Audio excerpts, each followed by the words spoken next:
l'autore di un bestseller dal titolo Manuale della Napoletanità, 365 lezioni su misura dedicata ai neo o aspiranti napoletani, cosa non facile soprattutto per uno che è nato in provincia di Bergamo, e parlo di me. Ma ciò detto, vorrei con me Amedeo Corella.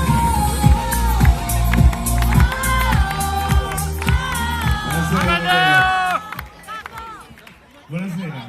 Hai portato un capo?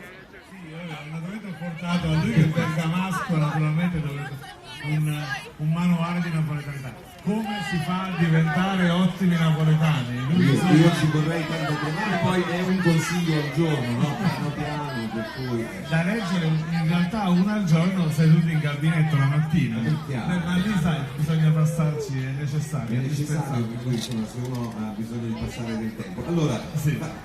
Aiutami, fammi un esempio. Delle lezioni? Una lezione, dai. Fammi fare sta figura di me. È molto complicato diventare napoletani. Sapete che noi siamo solo 21 milioni le persone che parlano e comprendono la lingua napoletana. Sembra un numero enorme, invece siamo pochissimi, tant'è vero che l'UNESCO ci ha messo sotto protezione. I napoletani sono protetti perché la lingua napoletana è a rischio di estinzione. Noi con grande orgoglio dobbiamo continuare a perpetrare la cultura, la lingua napoletana che ha 3.000 anni di storia, e ci sono qui 365 buoni motivi per sentirsi orgogliosi di essere napoletani, soprattutto in un momento in cui la cultura napoletana è spesso troppo invece bistrattata e prima lezione, vabbè. Mettimi in mezzo, dai. Ok, prima lezione. La prima lezione è sulla cucina napoletana. Okay. Qual è il miglior piatto che un uomo possa aspirare a mangiare? In napoletano dice mi invita la carne e maccheroni, il ragù. Ok.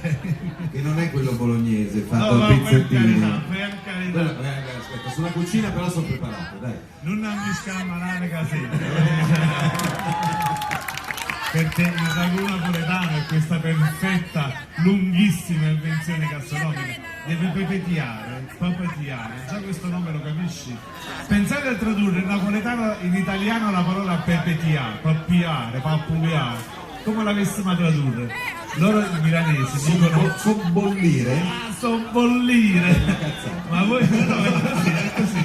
Però immaginate un ragù che ha sobbollito per 4-5 ore. Non è la stessa cosa, no. È roba da clinica pediatrica, assolutamente. Sobbollire. Oppure stufare. No, per carità. Poi devi naturalmente mangiare almeno un annetto intero la pizza napoletana. Perché questo è il luogo dove è nata la pizza nel mondo, è nata prima la pizza fritta. No, questo va ribadito, sapete che molti americani oggi pensano che hanno mandato loro la pizza? Cioè loro vi sostengono di essere stati gli inventori della pizza. La pizza nasce a Napoli, prima nasce fritta, poi nasce la pizza al forno. Seconda lezione, musica. Musica napoletana. Sì. Qual è la canzone più famosa napoletana al mondo? Mi verrebbe da dire Malafemmina. Beh, Totò, e fa bene perché quest'anno sapete cadono i 50 anni dalla morte di Totò, quindi va celebrato questo grandissimo attore napoletano che, se voi ci pensate, Totò recitava sempre in perfetto italiano, sempre, non parla mai napoletano. Ciò nonostante Totò gronda napoletanità da tutti i pori. Guarda, voglio farti un esempio, sapete che la lingua napoletana c'ha delle parole greche, latine, spagnole, francesi, mustaccia, a bottiglia, a boîte, insomma, ci sono 3 secondi di un film che voi vi ricordate a memoria, che è Miseria e Nobiltà. Vi ricordate? C'è una scena in cui Pasquale, il fotografo, va vicino a Felice e dice: Falì, vai dallo charcutier giù alla cantonata. E quello dice: un charcutier, un cozzecagno, un casa a due. In questi 3 termini c'è tutta la ricchezza della lingua napoletana. Ne sono persi 2. Allora, pizzicagnolo ci possiamo arrivare. Charcutier è un francesismo. Sì. Significa in francese carne cotta, charcutier. Solo che detto in francese è nobile, charcuterie. Detto in napoletano o carne cottara. Cioè, sembra volgarissimo. L'altra parola invece è lo spagnolismo. Pizzicagnolo viene da pizzicare, è questa cosa che fanno gli spagnoli quando mangiano i bocconcini pronti. le tapas diremmo oggi. Quindi abbiamo una parola francese e una spagnola. Totò era un grande, ma il terzo termine, un caso a due, è addirittura quasi un americanismo, perché quando arrivano gli americani a Napoli, i salumieri per attirare la clientela americana che aveva i soldi scriveranno cheese e oil, che significava formaggio e olio, e i napoletani dicettero casa d'olio, addirittura una cosa napoletana. Beh, la sappiamo un'altra cosa che è italiana, Sì. che bistecca non è una parola italiana, perché è la contrazione di beef steak. Perfetto. Giusto? No, ma noi sto andando bene.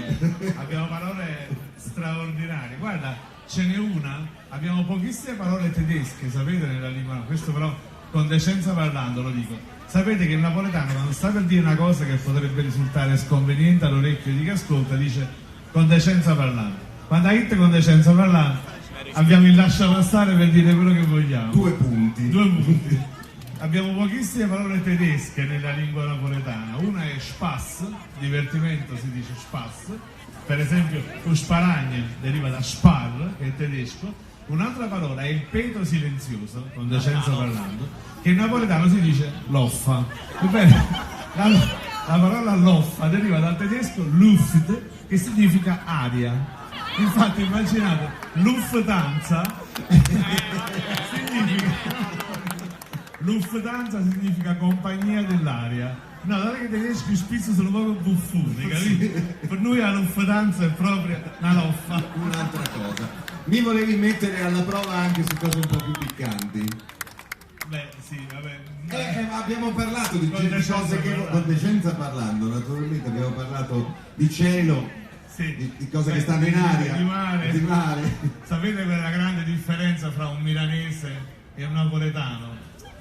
È un po' complicato, con decenza parlando va detto, vi siete mai chiesti perché il pene maschile, ho detto pene, in italiano, Pisello. il pisello, ho detto pene maschile, come se esistesse un pene femminile. No, vabbè.